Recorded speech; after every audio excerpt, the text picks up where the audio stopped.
Hello. So lovely to meet you. Wow, what a pleasure. Wow, it's you. Welcome to Steinway Lyngdorf, UK.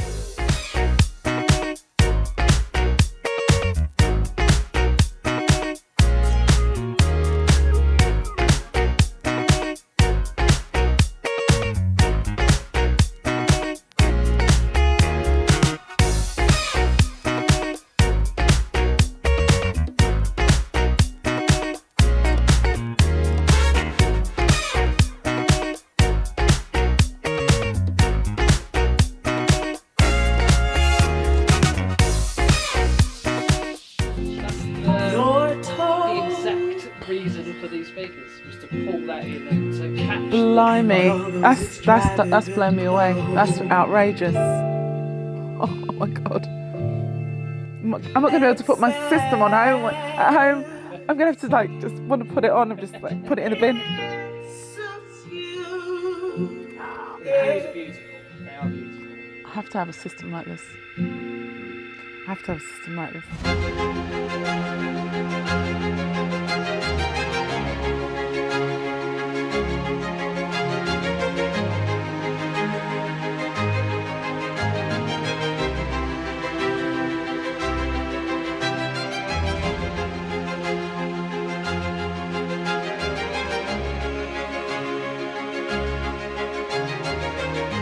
Right, so we're here. It's Artif from Audiolux at Steinway Lyngdorf, UK.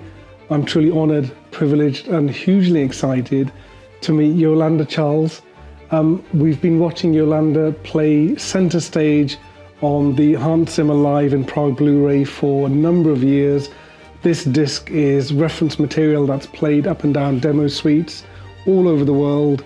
As I said, Yolanda is centre stage, so it's just so exciting to meet her. And we're here to celebrate a few things and learn a little bit about what Yolanda does and what she's up to. Thank you very much indeed. You're welcome. Thanks for having me. So let's start off with the history of what on earth you're doing here. Thank you for my invitation for coming down to listen to the systems. But we're also celebrating your debut album. Yes. So tell us about Yolanda Charles, tell us about the band, and then how it came to fruition.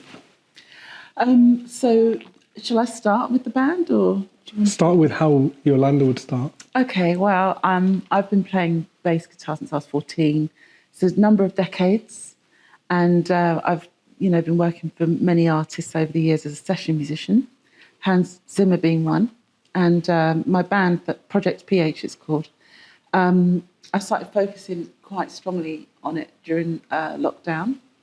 I had just finished touring with Hans, actually. We'd just done F1 Singapore. That was on the highlight of 2019 for me on that tour. And lockdown happened. I'd just been offered a contract with Sting, which was an amazing moment for me to have that offer. I had signed the actual contract in the January of 2020. To go on tour with him for about a year. It was roughly about a year's worth of work.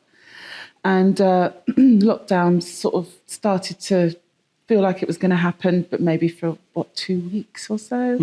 Bearing in mind that I signed this contract and everything, and I had Hans's tour, his next tour, lined up as well.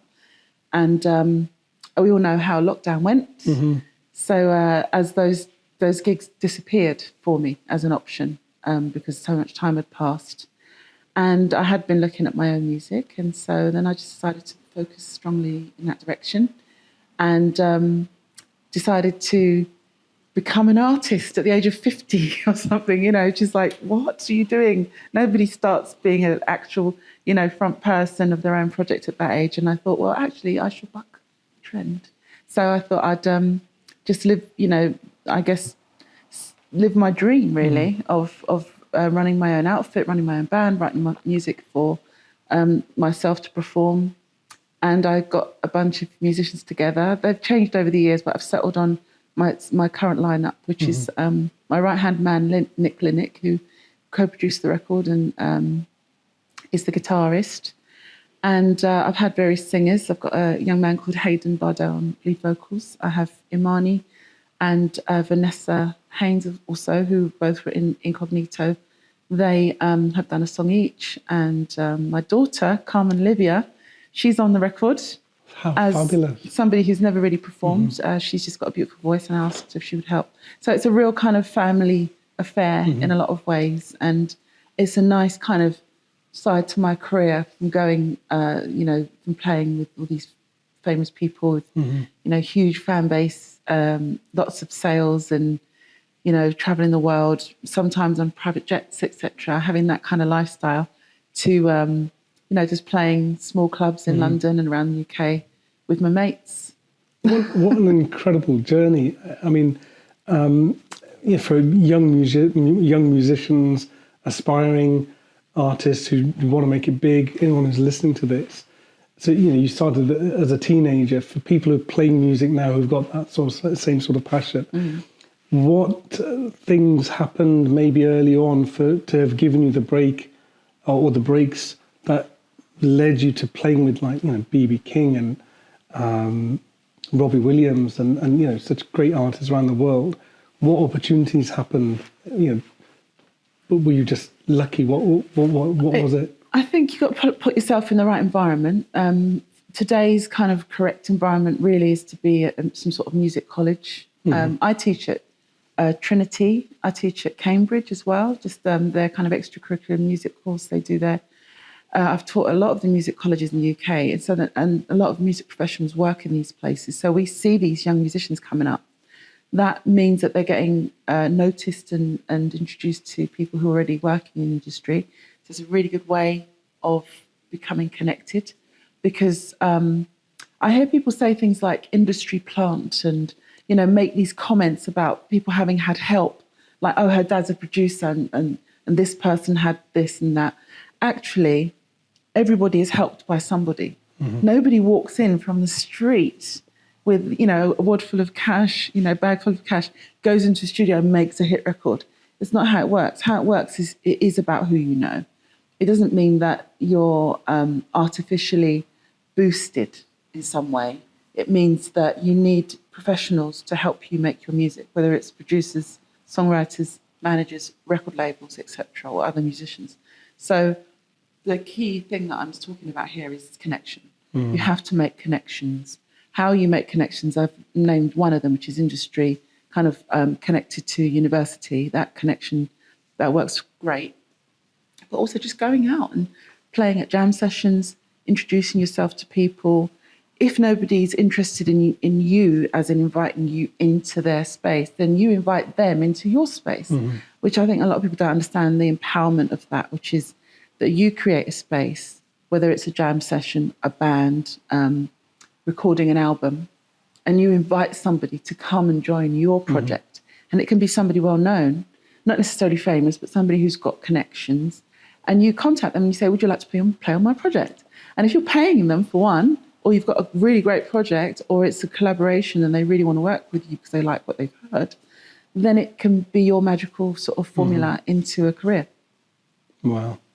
And when we were speaking earlier, you said that you were the only musician or the first major musician in your family. The only one. Yeah, in the generations. I think, actually, my mum's dad, my grandfather, apparently he was a pastor as well and a guitarist. So he used to, but he was also a bit of a Romeo. And that meant that he used the power of his oratory skills combined with the guitar to charm the ladies. Wow, and I've heard of that one before. Right. But he was a pastor though. Mate, that's not cool. Interesting combo. Yeah. So apparently he used to make the acoustic guitar sing like an electric guitar, I was told. But by the time I met him, he had Parkinson's. So I never heard him play. But my mum said, oh, that's why you play guitar and bass, because your grandfather was a guitarist. But I never, he was in the Caribbean. My mum's from Montserrat. So I never met him. But yeah, I'm the only one really. Wow. And how did that go down? Because maybe certainly when I was growing up as a kid, it was a case of, listen, you just got to work hard at school, you got to get into a proper profession, you got to earn some money, get a job. playing music or going into acting or something was seen as a pastime and certainly a big risk if that's the career you went down to try and live for the rest of your life. So when you were growing up, how was that on your family? How did you do it? Well, okay, so when I talk about this, it's kind of difficult for me I don't want to be too general because it's unfair to put everyone in the same bag. But I don't come from a background that had aspirations. Some cultures have very heavy aspirational kind of like bent towards certain professions. Other cultures have like, different values. And within the cultures, there's a lot of variety. In my household, we had no push in academic direction. And what we had to push towards was self-sufficiency, being a good member of society, paying our bills, not getting in trouble with the police, and getting married if we wanted to have children, that kind of thing. So sort of being a decent citizen of the world, really. But in terms of career, there was no aspirational sort of push in any direction. So if I had come to them and said to them, I wanted to be a fireman, woman, a debt collector, a driving instructor or whatever, what I would have had back was whatever you're doing, just make sure you're good at it and you get paid. That's it. So saying I wanted to be a musician was, well, just make sure you're good at it and you get paid. That's they didn't really care. My dad was a little disappointed when I quit Sainsbury's because I was working there when I was 15, because you could have jobs in those days when you were young, and actually jobs that were good for the young because it taught you some personal skills and gave you a little small wage. And I'm always usually pretty good at things when I start doing something because I go in, I really work hard on becoming good. So I was efficient and useful at Sainsbury's, and I could have climbed the ladder a little bit. And I quit to go on tour. Oh dear. And my dad was really disappointed. He was like, you could have been a manager, I think I'd played at where did I play? At Wembley Arena or something by then, I can't remember. Wow. But he said to me, you could have been a manager at Sainsbury's. I was like, Dad, honestly, that's at London Arena because my dad never saw me play until I was about 30, 29, 30. It's the first time I saw him play. And I don't know why, there was no dark thing going on there. My parents were divorced. He never came to see me play until then.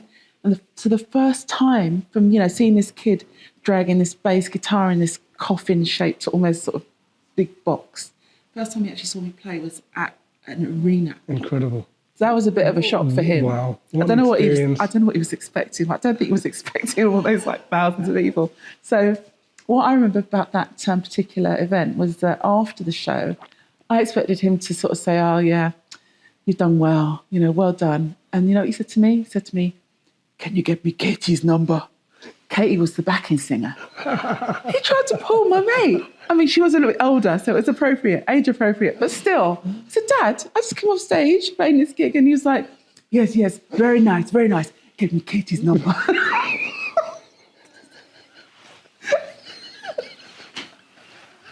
So yeah, thanks, Dad. God bless yourself. That's brilliant. So yeah, they were supportive. My mum was amazingly supportive. I was playing guitar at school. I didn't really enjoy playing the guitar. It wasn't my thing. But I used to pick out bass lines on the instrument. And my mum had, by this point, been put through me bringing various instruments home, trumpets, all sorts of things. And I said to her, this is the one, I want to play bass. Because my guitar teacher said, you're not a guitarist, you're a bass player. He realised that I was picking riffs out. So he said, you're going to need to get one. We don't have anything. Ask your mum if she can, help you buy one. I told my mum about it, and the teacher said you need about 200 quid. Which, when I think back to it, that's a lot of money. That's a lot of money back then. Yeah, because I tell my students now to get a bass for like 150 now, and it's a good bass. So I'm like, I wonder what you did with the extra money. Anyway, he's no longer with us, so I'm not casting aspersions on anyone's name. So I then told my mum and about this money, thinking she was going to go, oh, God, because my mum was a care assistant. She was on 10 grand a year. We were from a kind of categorised as a poor family, so she didn't have that money. And she didn't really say much for a while. And then she called me into the room and she said, I've got something for you. She gave me this envelope with 200 quid in it. Wow. And I was like, stunned, could not believe it. Because my mum was a brilliant housekeeper. She watched every penny. She gave me £200. She said to me, take that to your teacher and get that bass. Wow. And I cried. I couldn't believe it. And so that day I went to school with the teacher was in, had this 200 quid burning a hole in my pocket. I was so terrified I was going to drop it. I was like, don't pat it too often because someone's going to know you've got money, but also just check regularly so that you don't drop it, And I gave it to him and then I got the bass and that was it. So my mum was quietly really supportive and yeah. I mean, as a kid, that's so powerful. You can't put words to that. It's just that act of trust. Kid, just go and do what you need to do, and we've done everything we can to get you there. Now the rest, the world's your oyster. Yeah, we didn't even have a car. We lived in a council estate. My mum worked night shifts, and she had 4 kids, and I was the youngest. And I had to go to work when I was 15 because we needed the money for the family, So my mum doing that for me was a big deal. Wow. I've got to mention my daughter. She thinks you're incredible. She thinks all bass guitarists are just like the best. She's completely right. Female bass guitar rocks. And so when I told her I'm seeing you, she's like, "Oh my God!" That's how Daddy rolls. I should have actually introduced you as Yolanda Charles MBE. Oh yeah. Yeah, that's right. You mentioned you teaching roles before, and you teach in the best colleges throughout the country. You're very, very humble, and even the service to the music industry. It's you mentioned that now you're becoming an artist, but although you've probably always been an artist since being that teen, but you never called yourself an artist. Yeah, I would never have, no. If you were to have or provide someone the same sort of opportunities, not from what you're seeing now, particularly in the academic field, what sort of advice would you give to, apart from the advice earlier on about getting out there and seeing from the academic route, what else can be done? Well, there's a lot of help now because of YouTube to just teach yourself anything. We all know that. It's one of the greatest kind of encyclopedias there ever was, to teach yourself and learn anything. So a lot of musicians are doing this. They're finding a way to learn things that they would never have been able to do before. So there's a lot of competition. It's harder now because there's so much competition because anybody can pretty much learn most things. It's easier now because there's access to educational materials that there wasn't before. So the key really is, well, there's many, but once you've got past the basic form, which is, are you serious about this? The basic kind of ground level is you have to practice a lot. You have to really want to do this. Put the time in. That's the basics. After that, you're going to find yourself in this pool of competition of people who can do amazing things, and you're going to feel maybe you're not as good as them or whatever. The actual key to having some sort of career is to have an identity. It's not to be able to play what everyone else can play, because we can all learn the same things because they're all, just one video can teach 10,000 people, right? So you don't want to be one of 10,000, you want to be one of one. And so to do that, you can definitely pay homage to learn a bit of this and the other, pick up stuff all around you.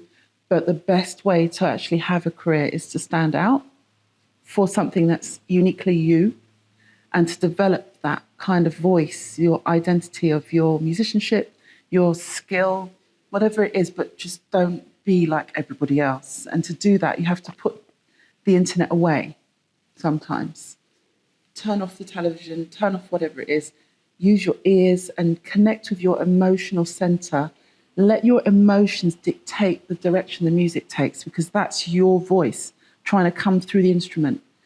And it can't come through if you're piling other people's creativity into the instrument. So you've copied this guy, copied that person, taken that lyric from that song, created a mashup here.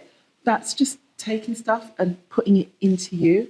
What you want to do is have stuff coming out of you and going through the instrument into the world. And to be able to do that, you have to shut the noise off. So you've got to turn off your phones, switch the computer off and sit with your instrument and learn how to speak through it. Wow, very powerful. In fact, that makes a lot of sense seeing you on stage on that concert video, because you're although each musician is a master of that art, that instrument, various instruments, and a solo artist, but collaboratively on stage, when you all play together, we enjoy the concert, but you on stage, you can tell that there's that personality, and you've got that mischievous glint in your eye with a smile looking over to Hans, and it's like, I'd love to know their story. I'd love to know what they're like off stage, because there's the I don't know what to call it. It's just magic when you guys perform together. How did that gig all all come to fruition? Well, that was one of those moments again where the connection situation. So you're on a session with somebody, they introduce you to someone else, they introduce you to somebody else, and then before you know it, you're in. So it was like that. I was working with Dave Stewart. We were actually, it's a bit of a name drop moment. So working with Dave Stewart, Clang One. We were working on Mick Jagger's collaboration with Mick Jagger. So it was for the Alfie remake of the soundtrack. Mm-hmm. So that was Jude Law, another Clang. How many is that? 3, right? Okay. That was fun because he came to the studio. Shall I tell you a little story about Yeah, please do. Okay, so we're doing the film soundtrack, right? And we were playing and recording as a band. This is before Mick wasn't in. So we're just in the live room doing stuff. And I get instructed to go into the live room to record the bass on my own. So before that, we're all together. So Jude Law comes in and decides that he wants to sit in the live room with me while I'm recording the bass. But they also wanted to run the film scene as well, because that's good when you're doing I haven't usually I'm not recording to the actual film, but they wanted to run the scene.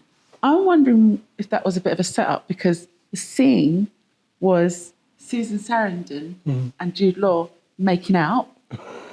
Jude Law sat there and I'm trying to record bass, and I'm feeling really uncomfortable right now because he's really gorgeous and I'm seeing him making out and it's like, oh my God. Anyway, I was a complete professional. Switched off, played the bass, got on with it. But it was really funny. I was dying with laughter. I was like, this is really embarrassing. But professional mode in. Yeah, they can test me all they want, but I when it comes to playing bass, I'll just do my job. Fantastic. But yeah, that was the connection. So Dave Stewart, Mick Jagger, Dave asked me who I was. He said, I know you're a bass player. I'd just come off the Robbie Williams tour. I was on that gig in particular because the drummer from Robbie was asked to do the gig because he knows Dave Stewart. And Dave Stewart said, pick a bass player. And he went, Yolanda. So that's how it works. So I'm in the studio. Dave said, tell me more about yourself. So I said, oh, do you really want to know who I am? He said, yes. I said, okay. I just finished an album. And this was 2003. Yeah. So he said, bring it in. So I did. And I gave him a copy. And about 2 days or 3 days later, because we were in the studio for a while, he said, I listened to your record. And he said, you're not just a bass player, are you? And I said, no. He said, you're a producer, you're a writer, you're a this, that. And I hadn't categorised myself this way. But he said, you are all of these things if you've done this thing. And you've also, who booked the studio, who this is? I said, I did. He said, well, that's who you are. You're also an organiser and a leader. So he gave me a bit of a really strong sort of sense of positive self, awareness. And I've thanked him for that so much anyway at the time. Then not long after that, he asked me to MD his band. Fantastic. Because I had this calling card, which was a qualifier of this is who I am, this is what I can do. Mm-hmm. And that said a lot. And I think you say a lot with what you do more so than with what you say. Mm. There's a lot of marketing skills developing. We were talking about it earlier, where people really talk about what they can do. But the true test is what you actually do, not what you say. Mm-hmm. So that was my qualifier.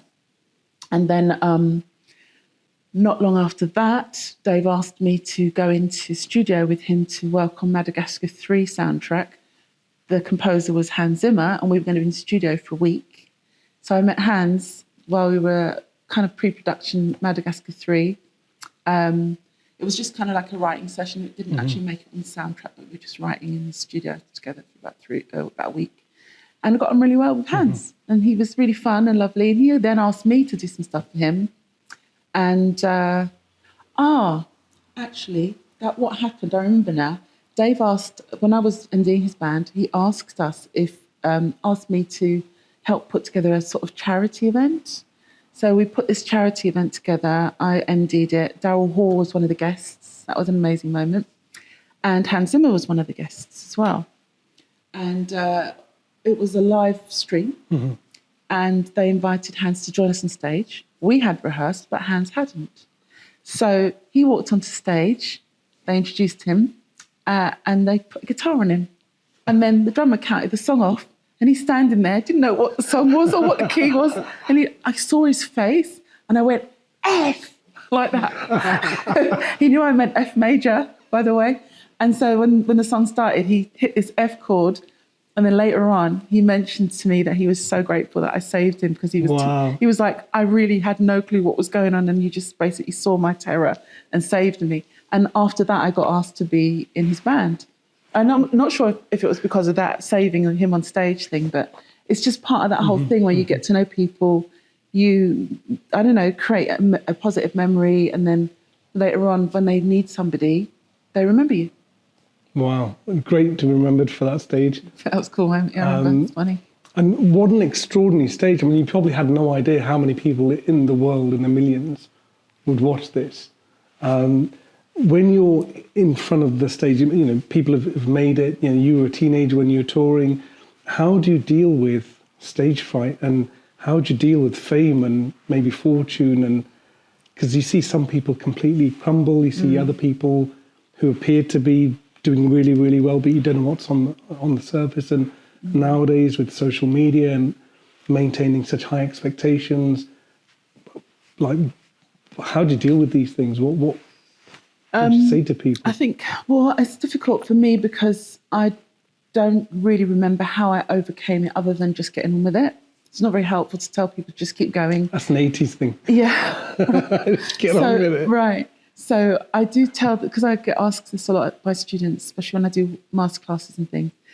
And I basically give them some tips, some practices. So it's like a kind of practical processes to get yourself through. Now, I haven't studied this and I haven't had anyone teach this to me, but I do know that for some people it really works well. One is visualizations. You do the gig when you're in your bedroom.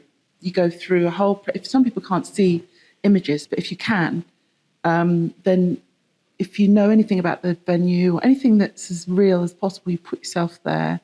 You put yourself you slow it down. It's not like I see myself on stage. I'm on stage, you see yourself going through the doors, you go up the steps, you go onto the stage, you stand there with your guitar, you open your mouth and you sing the song and you rehearse visually. It really helps a lot of people.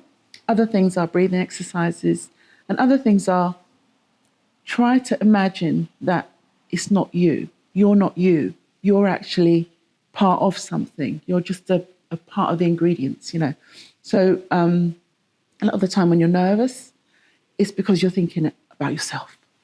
Just so caught up in self. Me.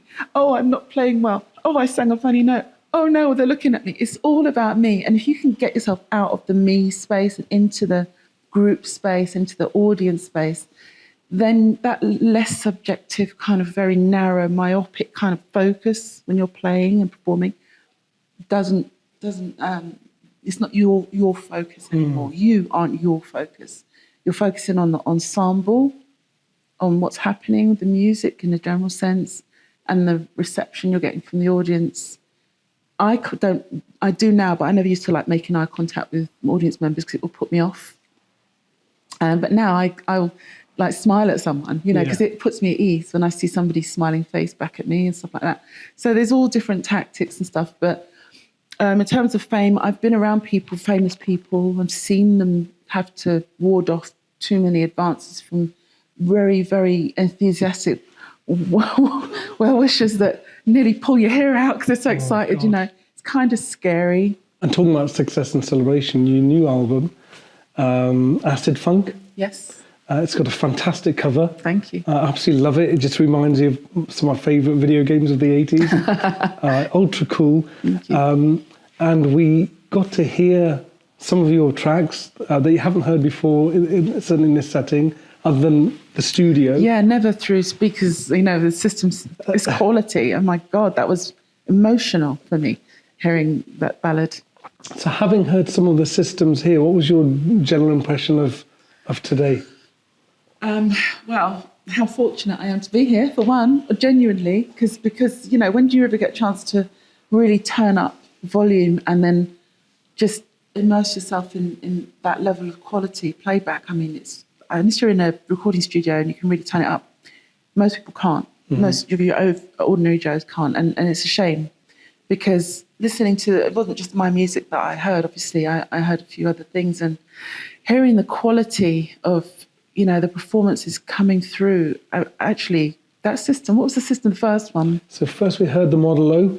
Oh my and we goodness. Heard see a chandelier through all the systems. Yeah, the Model O downstairs, that system, the voice was... Sorry, we had the Lyngdorf Q100. Lyngdorf Q100, yeah. Okay, so I mean, just listening to the quality of the performances, it's got such depth to it. Because when I was explaining before that when we're mixing, we're looking to create depth, perception of depth. But from just a stereo mix, we're usually two speakers, right? So it's very hard to get that. We try it with all sorts of tricks, and I don't know how it's done, not being a mix engineer myself.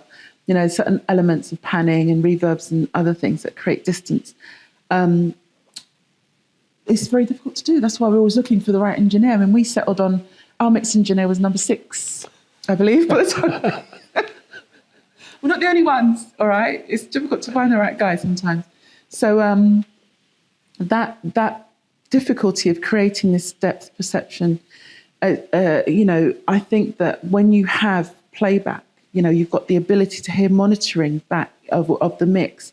It really tells you what's going on in the music because of this depth perception. And I don't think you can actually capture with speakers that are flatter. Mm-hmm. I don't know anything technical about what I've been listening to. All I know is that I was blown away by hearing so much, we say air between. So it's like you're hearing the space between the instruments. Mm-hmm. You can feel that space. The density of a mix is when there's no space between the instruments, so that it all just sounds compressed.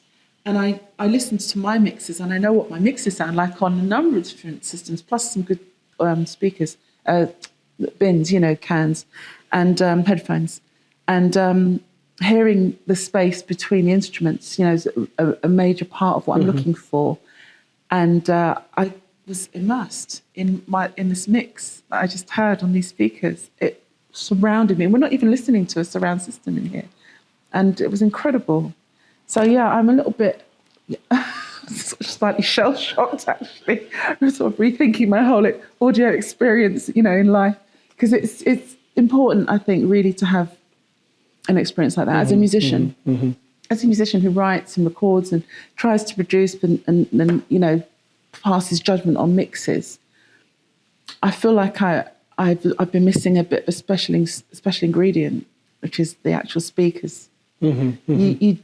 Everybody needs to have the right system. They do. They really do. What a difference. You know what?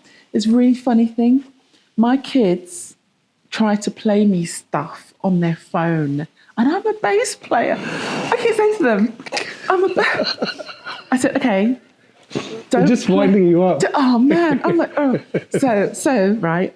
I had a car not long ago that I basically got their tunes and I put it through the system, and they both went really quiet because they were teasing me a little bit because they knew that it wound me up about this tinny sound coming out their little phone. I played their songs through my system in my car, and my daughter went, "Oh, I get it now. Sorry." She apologised. She was like, "Oh yeah, okay." She said, "I'm hearing all these things in this mix." Also, I played the CD version as well. So this perception of the quality of audio, I love that people are consuming as much music as they are, to a certain degree. I wish that they were more immersed in it in terms of actually just listening, rather than it just being the background and stuff, and not just having a playlist of random stuff that they actually intentionally choose songs. That would be nice. But what I wish for more than anything is that they had better audio systems at home. Wow, gosh, that's it. They would appreciate the music that they think they love so much better if they could actually hear the mix properly. It's like, There you go. right? Exactly what I. So when people stream Netflix on laptops and things, Yeah. Even a decent pair of headphones will at least sort of reproduce what the sound mix is, what the artist originally intended. But I'm glad you've said it. And the reason we bring artists here is that we want to celebrate what you've created. Let's all enjoy it together. And out of the various systems that you've heard upstairs here, did you have any particular favourite? Yeah, I think that, oh God, names of things, the white ones. The Model O. Model O. Yeah. Yeah, the Model O's. I think that the tightness of the sound that I was hearing, I like that. I mean, I like the sort of bigness of the, what the ones at the back were called? The Model Bs. Model Bs, yeah, they were pretty mental. They were really impressive. And also, I just got a sense of how much louder they could go. It was incredible. But I'm looking for, because I'm a bass player, and, I was discussing, the speaker sizes, speaker cone size and stuff. And big is great, but I like tight and punch. And those Model O's, yeah. Oh, Yeah. nice. Those did it, I think, yeah. Pretty good. Pretty amazing. And in terms of who else would you want to invite here? Oh, well, Hans. If I could get him down here. And also, I would get my mix engineer here. I'd love for him to hear his mixes through these speakers. I don't know what he's mixing through because he lives in Indonesia. Right, okay. So we're doing everything across the web. But anyone that I was working with, actually, I would want them to come and hear, because I think that as musicians, we can be a bit myopic, a little bit sort of concerned with ourselves and what we're doing, both recording and live. And it's difficult to sort of stay in the ensemble kind of space. And when you're not playing your instrument and you're just sitting there and just having the music coming at you, and that's why I don't do anything else when I listen to music. I just listen only actively. I think it gives you a much better sense of the composition, gives you a much better sense of the production and the arranging and the quality of the performance. There's so many more things you can take in when you're just listening only. And then when you're listening, like the experience I had today, just sat in a chair, really comfy chair actually, by the way, and just having this music coming at you, it's really it's very emotional, it's very moving. I love music so much, right? I just feel like it's kind of like it's like a stocking filler a bit. It's like a little extra thing for people. And I think actually, for me, it's the main deal. Do you know what I mean? And I would love it if people sort of enjoyed music as for itself, the quality of the experience of itself, not as an extra thing. As much as I like cinematic soundtracks and everything, great, but just listen to the soundtrack without the visuals sometimes. You'll have a very different experience. And I think that's definitely reflected in your album. So it's the first time I'm hearing the tracks in their glory, and for me, we were reminiscing of Prince and Michael Jackson, and just that funk of the bass guitar. It's like, where do you hear music like this nowadays? There's very few and far between, and so thank you for keeping it alive. Well, I have to thank Nick Linick. Really, I mean, honestly, I think that, like I said, he's a millennial. But he produces with the sensibilities of those producers in the 80s and 90s, even though it was, before he was born, God damn it. And, I think he's pretty special. And I think that, having more musicians sort of tap into what went before without trying to emulate it, just sort of head nod, pick up the good stuff that went on in the music back then, will just enhance what's happening today. We don't want music from today to sound and be like it was 30 years ago. But we shouldn't have reduced the quality of the audio and the mixing and the writing and the playing. That I mourn the loss of the standards. if I don't like the style, that's just a subjective taste. And maybe that music's not meant for me because I'm my age. But I don't see why, along with the change, that we have to go lo-fi. We have to go kind of a bit dirtier and a bit less kind of cleverly arranged, produced, and mixed and mastered and everything. It'd be great if we could maintain the standards. And I think you can really hear on speakers like this, you can hear the quality of the work. And I think music from back in the day stands up. 100% agree with you. 100% agree with you. I don't know if Guthrie's listening or if he's going to watch this, but we need him here as well, I think, at some point. It's been an absolute pleasure hosting you. Thank you for having me. Thank you for allowing us to hear the album that's just been launched. Thank you. And everyone's just got to hear it because it's refreshing. It's Thanks. old school. It's a revamp. It's just brilliant to me. It's just like musical version of what Stranger Things has done for things in the past. Wow. It's fantastic. That's such a heavy praise. I love it so much. Thank you. Please take on this advice and listen to my album. It's Project PH. And I hope people do take it on and enjoy it, really. That's why we made it. We're not expecting to make millions from it. We just want people to hear music that we love. That's why we made it. And for people who want to go and enjoy listening to you live, you've got a number of... and what have you got booked in the future? I'm actually because as a cottage industry independent artist with no manager, no record deal, etc., I'm doing it all myself. So I'm currently the promoter and agent for my own band, and I'm booking dates, UK dates. We're going to start in April. The album is only available on Bandcamp at the moment, but in late March we're releasing the LP. So there will be a vinyl version.